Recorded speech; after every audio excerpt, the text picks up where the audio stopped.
जय माताजी। हूँ पीटी जाड़ेजा, आंतरराष्ट्रीय प्रमुख राजपूत युवा संघ।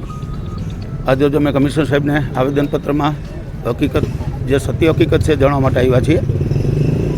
जे अगो मारा विरुद्ध खोटी फरियाद करी अने आज असामाजिक तत्वों से एना मंदिरनो कब्जो लेवाना इरादाथी आरतीना बाने एम कहे छे कि आरती महाआरती अमे करीए छीए, पण महाआरती में 10,000 रुपया લે છે અને એમાં પૈસાનો ગોલમાલ કરે છે અને આરતી કરવાની મેં નાજ નથી પાડી, છતાં મારા વિરુદ્ધ ખોટી ફરિયાદ કરી પાસા જેવા કાયદાનો ઉપયોગ કરી અને મને પાસામાં ધકેલી દીધો।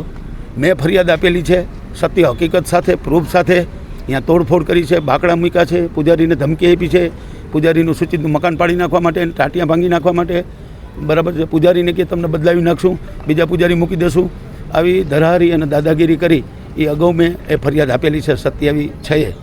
એ ફરિયાદ મારી આજ દિન સુધી દાખલ નથી કરી અને એને ફરિયાદ પહેલી તારીખે આપી। આમ તો આપી હતી 2 મહિના પહેલાં અરજી, એ અરજી 2 મહિના પછી એને પહેલી તારીખે સીધો મેં ફરિયાદ આપી એટલે ગુનો દાખલ કરાવ્યો અને ગુનો દાખલ કર્યા પછી બીજે અને ત્રીજે જ દિવસે મને એવા સામાન્ય ગુનામાં કે હું એક સામાજિક માણસ છું, આંતરરાષ્ટ્રીય લેવલે કામ કરું છું અને હું સમાજમાં આપે જોયું હશે કે મને પાસામાં મોકલ્યા પછી સમગ્ર સૌરાષ્ટ્ર ને ગુજરાતની અંદર ગામે ગામથી તાલુકા, શહેર, જિલ્લા તમામે આવેદનપત્ર આપવામાં આવ્યું અને ક્ષત્રિય સમાજમાં પણ એટલો હું લોકપ્રિય છું, છતાં આ માણસને પોતાની પ્રસિદ્ધિ મેળવવા માટે મને આગળ ધરી અને આવી ખોટી રજૂઆત કરી। હમણાં તાજેતરમાં એમાં 4-5 જણા એ છે કે મેં નામ આપેલા છે।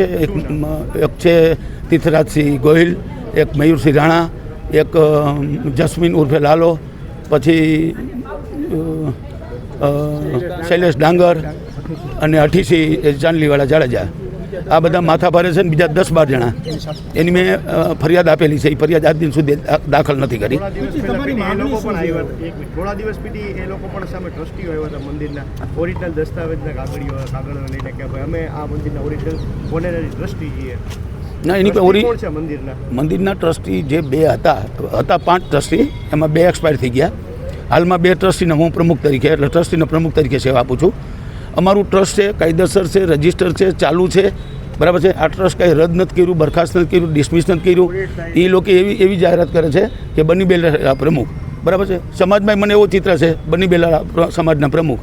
હવે આપણે જોયું છે કે સમગ્ર સમાજને મારી કેટલી ચાહના છે અને હું સમાજ માટે કેટલો સમાજને હું ચાહું છું। હવે શું માંગ છે તમારી? અત્યારે માંગ એ છે કે કાયદેસર આના વિરુદ્ધ જે ગુનો દાખલ કર્યો અને પાસામાં કાયદેસર ત્યાં ગૃહ ખાતામાંથી, બરાબર છે, જે એવું હતું કે સરકારે પાસા કરી છે પણ સરકારે રિવોટ કરીને એટલું સાબિત તો કર્યું, બરાબર છે। એટલે મેં સરકારનો આભાર માન્યો, મીડિયાનો આભાર માન્યો, સમાજનો આભાર માન્યો। સમાજનો અવાજ પણ સરકાર સુધી પહોંચ્યો અને સરકારે રિવોટ કર્યો અને મતલબ એવો કે આ પાસા અમે નથી કરી, બરાબર છે। એટલે આ પાસા અહીંથી લોકલ કોઈને કહેવાથી કરવામાં આવી છે, મારે કોઈને નામ અત્યારે નથી આપવા, બરાબર છે। અને કમિશનર સાહેબે અહીંથી પાસા કરી છે એક સામાન્ય ગુનામાં, બરાબર છે। અને એનું મને ખૂબ જ દુઃખ છે અને અફસોસ છે, એટલે એ રજૂઆત કરવી છે। અમારી ફરિયાદ નથી લીધી એ રજૂઆત કરવી છે અને અન્ય મારી જે પ્રવૃત્તિઓ છે એ પ્રવૃત્તિ વિશે વાકેફ કરવા છે। અને અત્યારે જે આવ્યા છે એ બધા સોસાયટીના ઉદ્યોગપતિઓ, બરાબર છે, બધા લેડીઝો, બરાબર છે, પછી પૂજારીની તબિયત બરાબર નથી એટલે ધર્મપત્ની ગોરાણીમાં આવ્યા છે। આપ ગોરાણીમાંનું ઇન્ટરવ્યૂ લ્યો કે એને કેવી ધમકી મારવામાં આવે છે। આરતીના આડમાં આરતી તો 365 દિવસ થાય છે અને આજે હું કહું છું દરરોજ શ્રાવણ મહિનામાં રોજ નવું નામ લખો। હું તો કોઈ દિવસ મંદિરે નવરાત્રિમાં નથી જતો, મારા ઉપર આક્ષેપ કરે કે નવરાત્રિમાં આવે છે ને આવી રીતે આવે છે ને દાદાગીરી કરે છે। હું લાંડીદેવા શરદ પૂનમ દિવસે જાઉં છું અને નવરાત્રિમાં તો વધારે પડતો રાજકોટની જે નવરાત્રિ હોય ત્યાં ચીફ ગેસ્ટ તરીકે જતો, એટલે અહીંયા તો લેડીઝ સંચાલિત ગરબી થતી હોય છે એટલે અહીંયા હું કોઈ દિવસ ડિસ્ટર્બ નથી કરતો।